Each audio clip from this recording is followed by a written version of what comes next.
Hi there people, it's Leandra from PaperArtsy, and today I've got a special guest to show you this really cool technique. My guest today is Emma. Emma has her own scrapbooking company, Imagine That Paper Crafts. She used to have a shop, but now she's sort of changed her focus and does a lot of crops. She teaches crops, so if you want to find out about those, go check out her site. And she demos for us, and when she's not doing the crops, she works here at PaperArtsy as well. So today, she demonstrated for us at Ali Pali recently, and this is what she did. And so I asked her if she would consider doing some videos for us, and she said yes. So welcome along, Emma. Thank you. It's nice to have you here. So Emma's got lots of things going on in these pieces, and I wanted to sort of show you where we're heading with the end result, because you could just take it so many ways. You've done a nice sort of page here. You quite like the size, don't you? Yeah, that's a 7-inch square piece of heavyweight smoothie cardstock right. that I worked on. And so you've got lots of layers with texture using grunge paste. You've got a bit of stenciling going on, some stamping, bit of Ellen Vargo stamps, minis, Yep. flicking, all kinds of things. So you could do something like this where you mount it into a frame and it's a piece of art, or even Emma's made a cut-off section, and we've been playing around with abstract art like this a bit lately, and it is quite nice if you do like an A4 piece or a 12 by 12 piece to cut them up into smaller sections, and here she's used it as a book cover for a mini book. What other examples have you got, Emma? Okay, I've also got another cut-up piece that we've put onto a card, and also we mounted another piece onto a canvas. Onto a box canvas. Yeah. Okay, great. So it's quite versatile, isn't it? It's fun. Yes. Yeah. You can use it for all kinds of projects, whether you're working directly into an art journal or you want to do it on a separate piece like I've done and cut it up and use it for other items. Okay, great. Well, let's break it down and get started. So at the beginning, Emma, you tend to do a little bit of preparation to your piece of paper. You've got some grunge paste, which you've put through one of the Lynn Brown stencils. Yep. And this is PS001. You've also put a few other products through this stencil. Yep, I used the Dreamweaver crackle paste. Right. Through some of the larger circles. Right. And I've also stuck down my pieces of book text with the multi-medium. Okay, brilliant. Okay, so what's the first thing?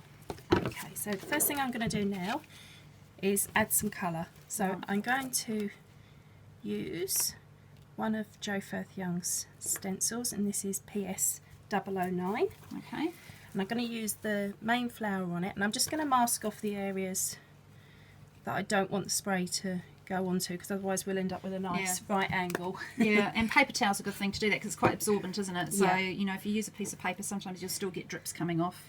So what I've done to create my own sprays is I've mixed some of your paints, your lovely fresco finish paints, in these little spray bottles and just added some water. Okay, so what sort of proportion do you tend to use when you're doing that? I would normally put, depending on the opacity of the paint, I would normally fill to about a quarter. Right. Or a third with the paint, and then fill it up with the water. Okay.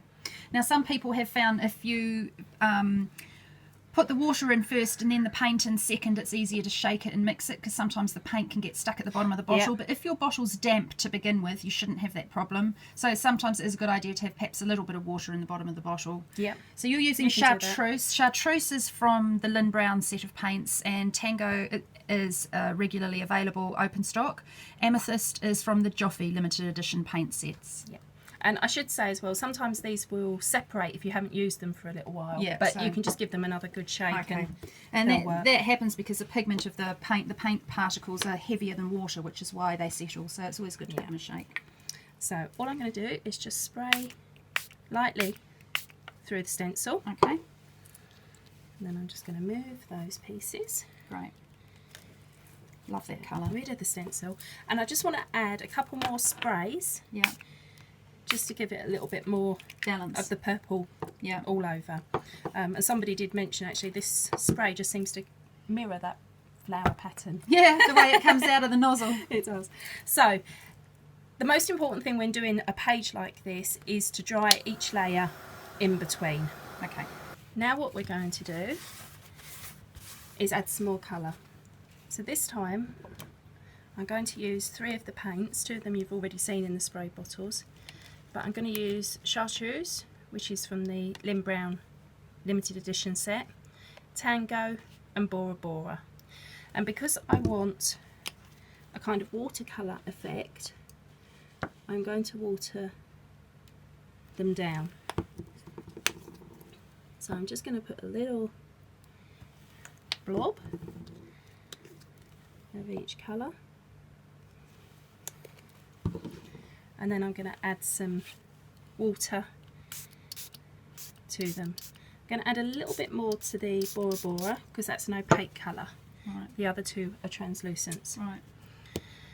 So you're a big fan of finger painting, aren't you? I am, yes. The best So paintbrush. Why do you prefer to use your finger for this? Is there a reason, or is it just that that's how you work? It's how I work, but I also like the random effect. I personally feel I have a bit more control. Yeah. You really don't have to think too hard at this stage of where you're putting colour. You just want to get some On there. Right. Yeah. So I noticed that you're sort of applying these translucents on the white areas more than perhaps the purpley amethyst areas. Yeah, though you can see I've just gone over Yep. the flower there, but you can still see the outline Yeah. of the flower coming through. Yeah. So that's because it's a That's right. translucent, you get the colour of the paint coming through, whereas with the Bora Bora, Yeah. it's slightly more opaque, like you say. Yeah.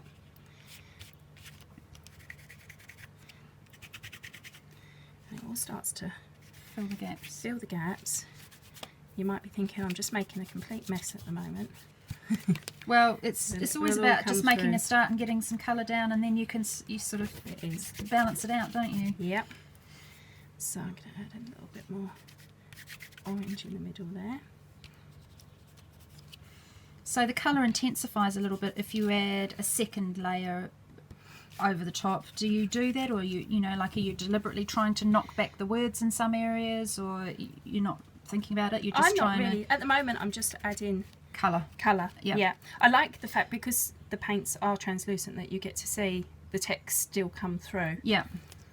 So So- you're definitely not overthinking it. There's not there's no. not a massive strategy going on here. No, there isn't. It's just get some colour on, and I think that's one of the things that sometimes scare people because they think too hard Yeah. about where they should be putting Yeah. everything. Okay. Okay, so now I've got lovely blue hands, That's okay. Goes with the territory. and we're going to dry that layer off. Right. Okay, so the next thing I'm going to do is add some stamping. And to do this, I'm going to stamp with Archival Jet Black, and I'm also going to use a stamp from the new Ellen Vargo set, EEV06. Yep. So Ellen's got 2 new sets of stamps that we've just recently released. We are May 2014 now, so these have just come out in the last week or 2. There's one set which is a bit like all sort of circle type things, and the other set is this one here, EEV05, and this one is all more sort of line type designs. So you're opting for circles. Yep, I love circles. And I'm also going to be using a mini. This is Mini 23. Okay. Okay. So with the Ellen Vargo stamp, I have put it on a flexi block, and I'm just going to ink it up with the black archival, and then just stamp randomly. I try to, where I can, use the rule of 3s. Right. And it's quite good fun stamping over the edge, because then the stamp looks differently because you get a different section of it, don't you? It does, yes. So that will do for that, because that's quite heavy. Quite a bold one. Yep. Heavy stamp. Now the mini that I'm using, I'm not going to put that on an acrylic block. I'm just going to use it in my hand, and the reason for that is because I don't want the whole image every time I stamp it. Okay. So I'm going to ink it up. Yep. And then I'm going to bend it. Okay. And it's quite good. That's a little sort of got little Some paint pictures. splatty type part Yeah, as yeah. part of the design, so it looks that sort of little bit grungy. I like this one. I use it a lot. And what you want to do with this as well is not be afraid of going over the layers that you've already done underneath. Okay. Because that's what's going to create So the here depth. you've used it over where three colours merge, and so it's a bit like it's like a bridge, isn't it, between the three? Yep. But by repeating the same stamp, Yeah. it all ties it in together as Sure. well. Okay. Okay. So there's lots of stamp elements you could use. Yep. Anything random, numbers, text. You use a lot of different sort of design elements along those lines. If you are using something that's quite bold, I would always make the second stamp A more contrast. delicate. Right. Yeah. Okay. More delicate. Good tip. Okay, so then we're going to dry that off. So for those of you who aren't aware, archival ink becomes permanent once it's heat set. So if Emma's choosing to add more wet elements to this piece, then it's a good idea to heat set the archival ink before she proceeds on to the next step. Right, now that's lovely and colourful, but it's a bit too bright for me. Yep. So what I'm going to do is I'm going to knock it back with some snowflake. So if I can just show one of your other finished pieces so people can kind of see where we're at here. That is the contrast bright, so you're going to use white the way you have on here to just sort of soften it all off a bit. Yep. Brilliant. I'm not going to water the snowflake down, I'm just going to use it as it comes out the bottle. Okay. But you want almost a dry brushing effect, so you don't want a great deal of paint on your hand. Mm-hmm. And then all you're going to do is just brush it over.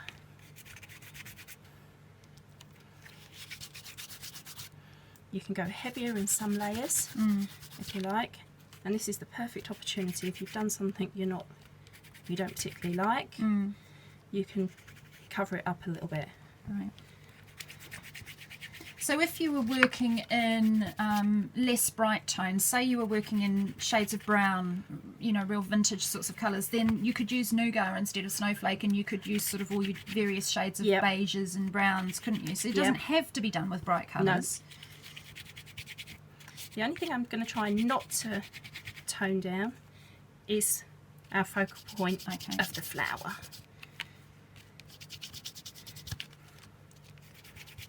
It's a great leveller, snowflake. I just think it's like a magic. You know, so often I make backgrounds, and if they're just a little bit too busy, I'll do this kind of thing. I've never done it with my finger like you have along these lines, but often I'll put a watery layer of snowflake and sort of like a wash over the top. It's just, I love it. I love it as an idea, as a way to pull it all together. When I was demoing this though, everybody was like, yeah, because I freak out. What are you going to do? Okay, so that's great. So I'm going to dry that off. Okay. Right, now we're going to add some accents. And to do that, I'm going to use some bottle caps. Just going to... You can use any size. I actually start to collect these as I finish old paints or whatever I'm using. And the other thing that I'm going to incorporate here is one of the Catalyst wedges. Oh, I love these. So, yeah, these are new in. There's two different types. There's the silicone wedges, of which I think there's 5. Yeah, we've got five or six different options, I think. Yeah. And there's these ones that are more of a hard silicone, aren't they? Hard silicone. They can be used in various ways. You can drag them through things like grunge paste and get some really interesting effects. What I'm going to do today is just dab them into some paint, and stamp with them. Right. Okay. So you create little dots and all sorts of things. I love the wedge. The silicone wedge is really nice going through stencils with grunge paste. Yep. And just for applying paint, or also these are a fantastic tool if you're into jelly plates, because you can use them on your jelly plates to create patterns in the paint before you take a print. You can. Okay, so for this I'm using some Little Black Dress. Little Black Dress and Snowflake are probably my two must-have staples. And I'm just dabbing the top of my bottle cap in the paint, and then I'm going to add just some little circles.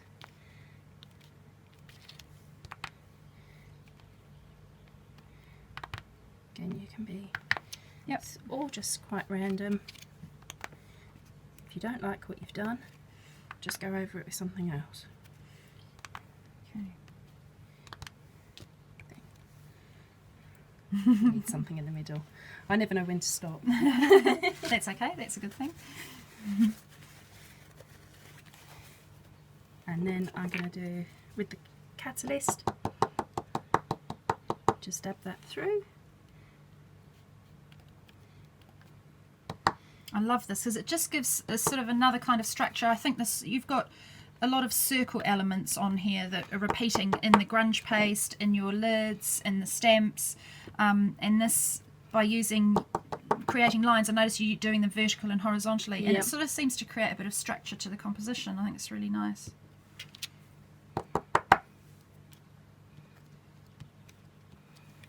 It works really well, doesn't it? I was so excited when I got hands on Yeah. these and got to play. And it's I know there's sort of like a fine catalyst tool, and there's slightly larger ones, and you made a whole lot of samples for us at Ali Pali of how they all look, and it's Yep. fantastic. It's amazing the actual structure that you get. The difference depending on how far away the points are, Yeah. or whether they're more of a flat edge rather than a Yeah, direct point. because you can create like sort of rounded ridges, and it's quite cool. Yeah.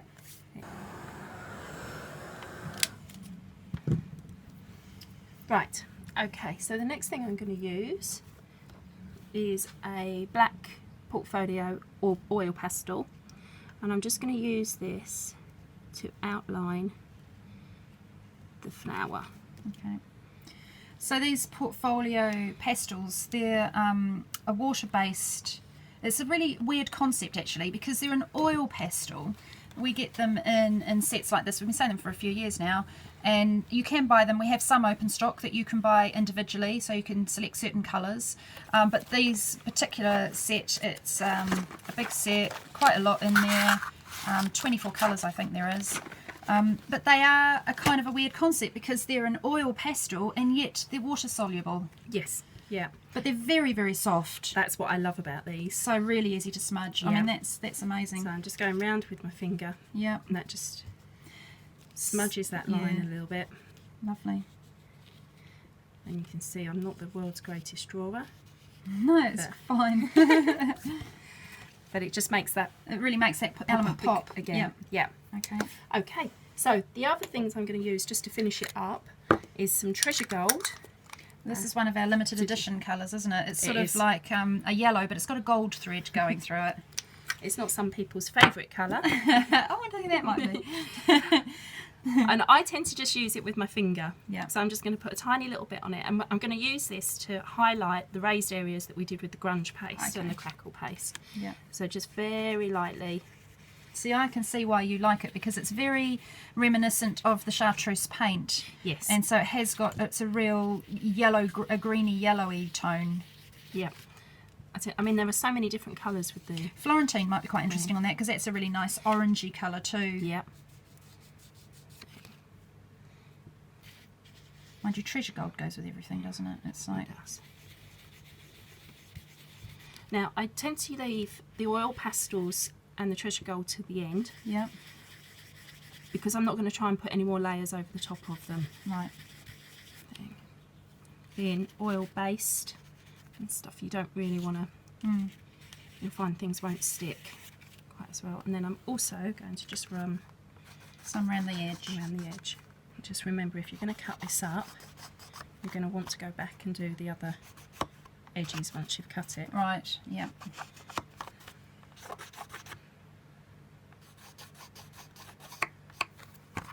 Okay. Okay. And then just to finish it up, I'm going to use a white pen. Yep, so these are Sharpie paint pens that we've been getting in recently. We've had them available at the shows. A lot of people like using this pen. What have you found about it? Is it pretty easy? Give it a shake. Give it a shake. I really like it. It doesn't blob Yep. when you use it, and it's a really nice, this one is It's the extra fine, isn't it? point. Yeah, so it gives you the smallest little Dots. So it's always a difficult thing, isn't it? A white pen on top of paint, because our paint's having that nice matte chalk effect finish. Most writing implements are quite compatible. Even a regular ballpoint pen, I find I can write over the top of the paints no problem. I think the only time I've seen people come unstuck is when the paint isn't totally dry, and that can cause the nib to clog if you're using something like a pigment pen. okay, I love the opacity of this pen, because with some pens you'll find that it just fades and takes on the colour underneath. The colour underneath blooms through, yep. Yeah. Well, of course, you've dried the paint as you're going along, so it's then permanent on the surface, so it shouldn't bloom through. Yeah. I don't know about dye sprays. Sometimes they have a tendency to bloom through a wet product when it goes on top.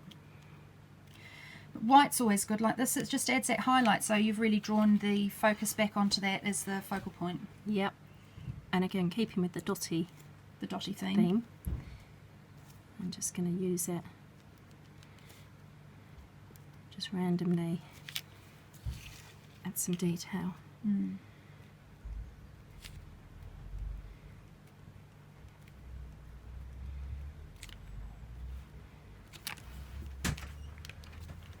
Okay, so are we up to your favourite bit? Yeah. Do I need to stand away? I think Emma's about to flick paint. I am. When she, at the end of the day, demoing at Ali Pally, she kind of didn't realise, but she had a lot of paint in a lot of places that perhaps weren't quite so expected.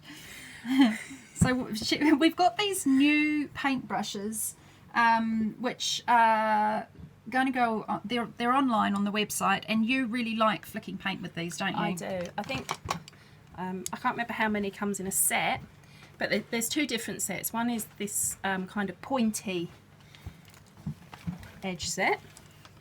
There you go. There's a pointy one, and then there's the flat one. Really, they're quite nice to work with. They're really nice to hold. They're very ergonomic. Yeah, the handles are quite squishy, aren't they? Yeah. So I've squeezed some white snowflake, and I'm just going to pick up some of the paint with the pointy brush. I'm going to hold it quite low to the project, and also hold it at the end of the handle, and then I'm just going to hit it quite hard. So you get sort of streaky splats. Yep. Ooh, nice. You want quite a lot of paint on there, don't be too stingy with it.